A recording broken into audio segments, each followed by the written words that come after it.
Hey everyone, it's August 14th. We are at the office of HappyDinker. Today, I am planning on going to the hub to drill with Albert. I was reached out by him.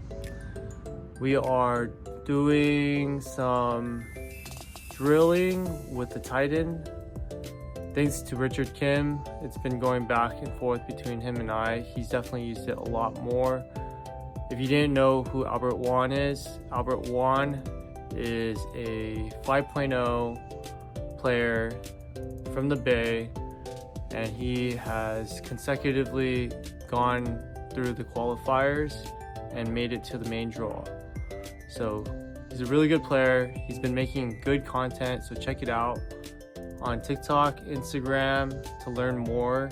A little backstory about Albert is that when he first came to the hub, I didn't even know about him, but I heard his name going around that he has like a lot of potential and that he works really hard and he's already shooting up, playing with high-level players. He has a tennis background and he's gotten into Bay Club and he's been working hard, hitting with the Titan, hitting against the wall. So let's see what we can learn from him and let's go. See ya.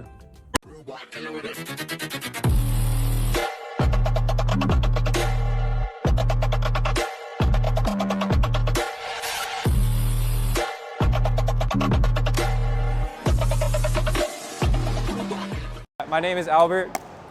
I started last year in July. Yeah. And I have a tennis background in high school. I didn't play in college, I got injured. And well, not really injured, but somewhat injured. And then I started playing pickleball.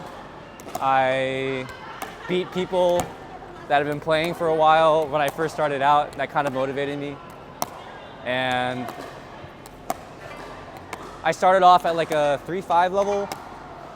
I played my first tournament in September or October last year. And it was a 3-5 tournament here in the hub. And I didn't do well. After that, I kept coming to the hub, and there was like one guy named Mike. He was like 4-5, and he like invited me to play like some 4-5 games and stuff, and that's how I got to 4-5, I guess. So I guess the road to 4-5 was like somewhat smooth sailing, and then I played some tournaments, and then I won like a 4-5 one. And then, not much drilling yet. What's it called? After I kind of reached like a high 4 or 5 level, I started to play Bay Club. And that's when I kind of reached 5.0, I think. So I guess the best way to get there is probably just to play better players consistently. And I guess the hard part was trying to get to like I guess above a 5.0 level, which is probably the hardest part of everyone's journey. I guess it depends, but yeah, after I got to a 5.0 level, I started drilling a lot. And yeah, I guess it's only been like the 4 or 5 months of drilling and kind of training. And right now I'm at a 5.2. Okay. DUPR. She tells them, ooh, love, no one's ever gonna hurt you, love. Have a good life. I'm gonna do what I got to do. Rock-a-bye, baby, rock-a-bye. Rock-a-bye, rock-a-rock-a-rock-a-bye. You rock-a-bye, baby, don't you cry. Rock-a-bye, rock-a-rock. Rock-a-bye, baby, rock-a-bye. Rock-a-bye, rock-a-rock-a-rock-a-bye. You rock-a-bye, baby, don't you cry. So I played my first pro qualifier when I was literally a 4.0, and I played with Harrison. His partner, I mean, the reason why I played with Harrison was his partner backed out at the last second, and he, for some reason, asked me, and I was down. So I went to Palm Springs, and it was actually like my first time playing with like 5.0 level people, or like 5.5 level people. Actually, no, they weren't really 5.5. They were like 5.0, and the first round, like I remember like he told me the players we were playing, and I saw like their DUPR, and they were like higher than 4.5, and I got really scared. But they were higher than 4.5. But Harrison's like, don't worry, it will be like not as hard as you think, and it wasn't. Harrison like was really a great partner in making me confident, and we ended up winning the first round pretty easily. I remember like I like was shaking when I went on the court because I was so scared, and I think I missed like 10 serves, like literally 10 serves. But we still ended up winning like 11-6, 11-6. And then next round, that was like the final round, and he was like, we should also have like an easier round here as well. And thank God I didn't check their DUPRs because they were both at like 5.6. And I probably would have like played a lot worse had I known that. And basically like I played really well. Harrison played left, he got us to the kitchen. I just basically did my job and attacked the one guy that I needed to attack out of the air only. So like basically sticking to the strategy, and it worked. Then we ended up winning that, and we went to Maine. Yeah, after I checked like who they were, I was like, you know, thank God I didn't check their DUPR. I didn't know who they were and stuff. That really helped me. And then we played Martin Emmerich and Daniel De La Rosa, and I think it was like 11-3, 11-4. But yeah, I made it. I was like a 4-3 at the time, playing these two pros that are above 6-0, and it was kind of insane. A great experience. And then I played I played 2 more pro qualifiers after that. So another one with Harrison. I forgot where it was. Oh, Tucson. I played at Tucson. And we also had like a somewhat easier draw as well for there. So definitely been blessed and a little lucky. And like that one was more smooth sailing.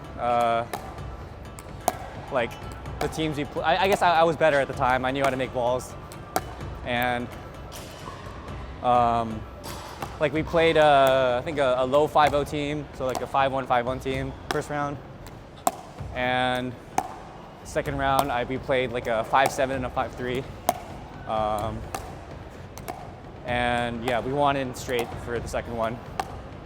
And then we played Johnson Cola and what's his name? Tam Trin. And it was actually somewhat close. It was like 11-7, 11-7. Yeah.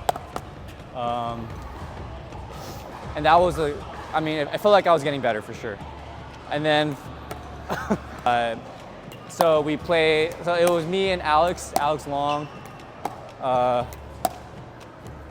And so I guess we had an extremely hard round, extremely hard line. So we had to play these guys named like Anamor Braham and Matthew Barlow, and like their DUPRs were like 6-0 and 6-3, 6.0 and a 6.3. And yeah, I mean, I think the way I won that match was just to feel like, or like me and Alex, we were just like, just who cares about their DUPR, just play our best, like it is what it is, like play like we have nothing to lose. And we ended up winning. Yeah, Alex played out of his mind, so props to him. And then next round we played Luke and we lost, but we got in through point differential. So 3 for 3. And then we played, what's it called? Blaine Hovenier and, what's his name? I forgot the other guy name, but then we lost like 0-1. We won like a single point, and definitely humbling. But yeah, here I am now. I guess trying to raise my ranking at this point, or basically just try to get better. Yeah. Yeah. Day by day. Day by day. Yeah. Okay. Do you have any nicknames that the community doesn't know about, and like why do you have that nickname? Nickname? Yeah. Or what nickname do I have? Daniel. Daniel said it. Well, what did he say? You're like the flick wizard. Oh no, that's not my. I don't have a that flick. name? No, that's not my nickname. No, he just says that. No. But I don't have any nickname. No. No nicknames. Yeah, no, I mean, no, not really. People call me AJ because like there's an older Albert here. Okay. Okay. Yeah, but Albert Jr. Yeah. Yeah. Okay. Proceeds to dink for 15 minutes. When I notice you go far on me, it's just like knowing when to hit middle and when to go defensive or offensive, right? So, like, I think you have a cleaner I think form. honestly in lower levels, like if they're given an offensive shot, most of the time they'll just you should hit middle, right? But I think in like the higher levels, like it more depends on position of the players on the court, right? So like if you're put out wide and this person here, the left side player is obviously pinching here. Then I think this person should aim like even low key, like kind of, and like not all the way there, but like left foot area, right? To make it more uncomfortable. But like for example, like I see this a lot. So like I'm just being aggressive here cross court. And like I guess like maybe like a 4-5 low 5-0 player will just dink here every time. And then it's just like free. You know, it's like free, right? It's like it's just like you know what they're gonna do, right? So I think even if you're on the defensive, it's still good to like hit cross court, but not completely cross court. But I think a general rule is like don't ever hit strong angle, right? Strong angle. But just ATP. like if you're given a really offensive shot, you can hit it anywhere you want, in my opinion. Still. Like it's even better if you can attack it because they're not expecting you to attack it, right? So if you're given a really fast ball and you're like, oh, they're gonna hit it to the middle, right? So that makes me so comfortable, right? But like if they're able to move the ball around when they're on the defensive or even attack it on the defensive, like it's a bad shot and maybe 4-0, like they don't have the skills to hit an offensive shot off of a defensive shot. But I think higher level players, especially like maybe in the 6-0 range, like you'll see them like hold the paddle, even like, okay, well, holding the paddle is how you be aggressive, right? Holding the dink like this and then just waiting, right? And then doing something at the last second, right? So Victor's really good at that. And basically like you'll see them do that on like a lot of shots, right? And it's just scary, especially when you hit like a really, maybe not like a super hard offensive shot, right? Then they'll neutralize it, obviously, right? But like, it's not really good to have a mindset of like, just because I hit it cross court and you're moving means just hit it to the middle and neutralize, right? You can't neutralize every ball, right? That's not how it works. Otherwise, like against a good player, you're gonna neutralize every single ball, you're gonna lose, right? So you're just playing deep the entire time. So like if you're in the mindset like, oh, it's over here, just play it safe. That's the wrong mindset. You have to think attack first, and then like unless like you're like this, right? Then like, obviously like nothing you can do. But if you're set and the ball is like coming a little fast here, like you can do whatever you want with that ball, in my opinion, right? And like pressure is better. Like if you miss a ball and you put pressure on them, that's a win, in my opinion. Basically, if you don't pressure first, they're gonna put pressure back. Like if you don't, right now in pickleball with the faster balls, faster paddles, the team that pressures more is gonna win. I think. The amount of pressure you put. Okay. Yeah, I've been hearing that thought process a lot more and more. It's not like the middle of the tee. It's the middle of the team, right? Middle of the team, left foot, or just like make them move a little bit, right? That's how you neutralize the ball, in my opinion. If you neutralize the ball and they don't move and they're like this, you haven't done anything. You're just in the defensive again, right? And you're gonna do it forever, right? So. Okay.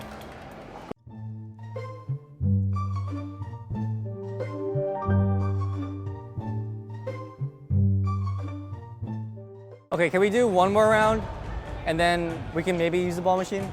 Okay. Let's try to see if it has juice or not. I think it should. I think I charged it before I gave it to you. So if you haven't used it yet. I haven't used it yet. Okay.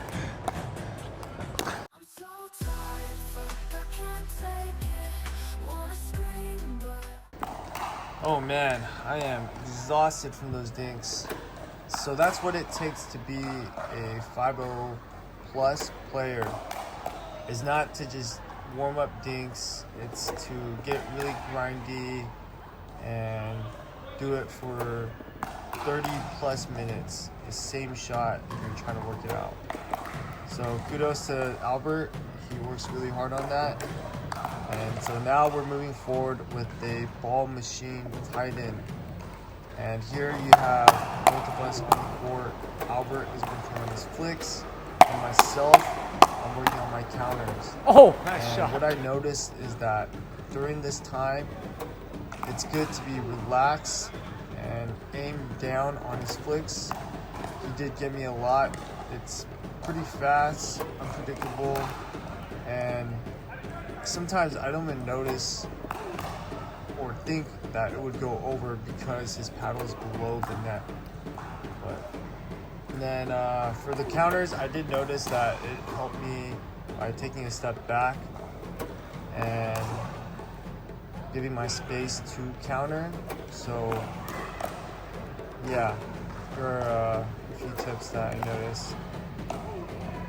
And the reason why I think it's good to do a ball machine is that you get the most reps out of it.